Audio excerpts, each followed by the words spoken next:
Cara, eu me interesso muito hoje, assim, pelo mental do atleta, sabe? Porque eu fiz agora contigo esse campeonato, que foi lá um desafio no Paraibano natação. Eu muito nervoso, tava feito doido, não me lembrei de nada. Eu não conseguia nem conversar com ninguém. E você muito centrado, né? E eu ali brincando, né? Só brincando, tinha até uma aposta no meio que a gente pode abordar depois. Mas o que eu quero saber é o seguinte: além de todas as competições, assim, mas eu vou abordar assim, tu entrar na piscina com o Michael Phelps, sabe? Em que estágio mental tu tava, assim? Como é que um estágio assim de matador, assim, de cara aguerrido, cara, meu irmão, é isso que eu quero. Como é que tua cabeça tava funcionando nesse momento? É isso que eu quero saber. Como é que tu tava, assim, preparado? É muita pressão, né? Assim, quando no início assim, da minha carreira mesmo, eu ficava como você descreveu, né? Ficava nervoso, ficava apreensivo. Meus pais iam chegar perto de mim, eu não quero saber. Né, eu não gostava de torcida, né, eu ficava bem na minha mesmo. E aí depois, com o tempo, eu fui, né, aprendendo a lidar com as situações, a situação de competição, e aí eu fui crescendo no esporte. Quando eu consegui chegar no nível do Michael Phelps, quando eu peguei o Michael Phelps, né, a primeira disputa minha diretamente com ele foi um campeonato mundial em 2003, em Barcelona. E eu fui semifinalista e lá ele já foi recordista mundial, né? Então foi a primeira vez que eu nadei com ele. E desde 2003 até 2016, quando ele parou, eu nadei todas as competições com ele. Então, assim, 2016 a 2003 a 2016. Isso, foram 13 anos nadando com o Michael Phelps. E aí, isso para mim virou algo natural, né? Ficou bem natural, porque ele era um cara a ser batido, né? E queira ou não, o peso estava sobre ele, né? Todo mundo estava querendo bater ele.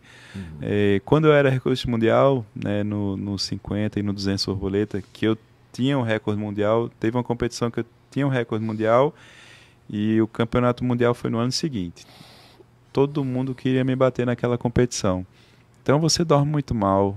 E foi na China a competição. Então quando a gente tem uma competição na China, né, no Japão, o fuso horário quebra muita gente, porque a gente tem que dormir no horário que a gente tem que acordar, né, e acaba que a gente tem pouco tempo para se adaptar. E o pior é que a gente tem que dar o nosso melhor nas condições adversas, né? Então é muito difícil. E essa da China, quando eu fui campeão mundial, para mim foi um dos maiores desafios. Para mim foi em Xangai, campeonato mundial, e eu me sagrei campeão lá, e já era recordista mundial. Mas foi um dos maiores desafios da minha carreira pela pressão. Caio, me diz uma coisa, teu maior adversário era o cronômetro ou era o teu competidor?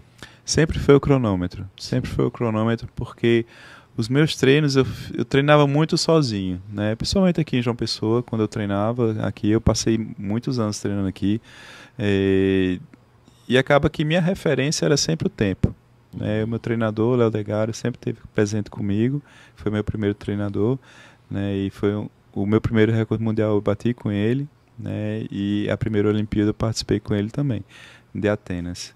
E acaba que o cronômetro para natação é um grande referencial, e eu consegui, né, durante a minha carreira, usar isso muito bem a meu favor, né? Porque eu sabia as parciais que eu tinha que fazer, né, no treino, para poder na competição nadar ali junto com o Michael Phelps, né, nadar em alto nível, e eu trabalhava para isso, né? Então, independente de eu estar nadando sozinho, né, o mecanismo que eu criei foi esse, para poder chegar no alto nível. Você foi campeão com quantos anos? Eu fui recordista mundial aos 21 e campeão mundial aos 22. Perguntar aqui, deixa eu fazer essa pergunta, porque vai emendar aqui Quer dizer, você foi campeão com 21 anos. 21 anos, o cara tá em plena ebulição dos hormônios, né? O cara, né? Então, tem muito atleta que diz assim, por exemplo, que a concentração no futebol, ela é prejudicial, porque acha que o sexo, ele funciona como um relaxante, ao mesmo tempo um motivador e tal. Como é que você se enquadra? Você acha que sexo é bom antes da competição, ou o cara tem que ficar ali no Hora Veja? Na natação é um pouquinho mais difícil. Até porque a gente tem uma situação de concentração antes da competição. Exige. E aí a gente fica... Tem competição como a Olimpíada da vida, por exemplo, a Olimpíada 2008 em Xangai. A gente chegou 15 dias antes. Né? Tem eventos que a gente fica um mês fora e vai direto para a competição. Né? Então a gente fica muito... Quer dizer que tem um período de abstinência sexual, pelo que eu tô vendo. Né? É terrível. Você vê como é difícil ganhar uma medalha de ouro, meu amigo. Mas é recorde mundial. É esse gancho que eu ia pegar assim. Além do sexual, que meu pai falou, quais são, para o público ficar sabendo, quais são as abdicações, que são várias. Né? Você abdica de muita coisa. Do sexo, você põe alimentação... que é um social de um vinho. Muita renúncia, né? Claro. Então, essas abdicações, essas renúncias, só pra gente entender a que ponto o cara chega pra dizer, meu irmão, eu quero essa medalha e eu não tem boquinha pra mim. A faca tá nos dentes e eu vou abdicar mesmo. Eu renunciei muita coisa, assim, na minha adolescência, principalmente. Né? Eu não me arrependo zero. Né? Me arrependo zero. Acho que me ajudou muito, assim, na pessoa que eu sou hoje.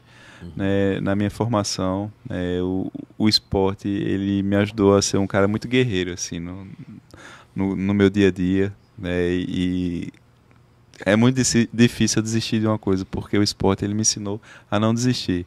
Tu né. tem formação acadêmica? Tenho. Eu sou designer. Isso.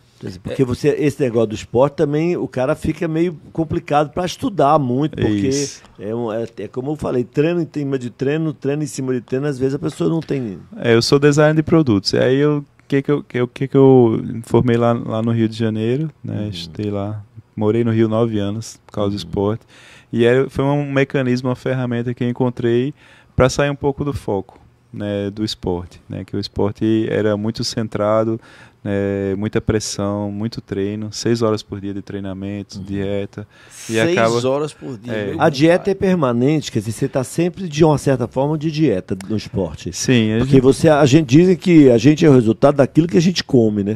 Ajuda muito, né? A dieta ela influi muito porque se você treina 6 horas por dia, você não pode fazer um jogo contra, né? Ou fazer algo que não vai te beneficiar, né? Então a dieta é importante para a gente de fato levar para o nosso treinamento, para o nosso dia a dia. Refrigerante, Coca-Cola, isso aí não entra nessa dieta não. A gente consegue fazer, por exemplo, se eu tenho uma competição em junho, julho, né? Então em janeiro, fevereiro é mais tranquilo, né? Então vai chegando mais próximo, a gente vai evitando gordura, evita, né? Eu me lembro que a gente tinha um campeonato que ele era sempre em maio, né? E abril tinha Páscoa. E aí os meus ovos de Páscoa eu guardava.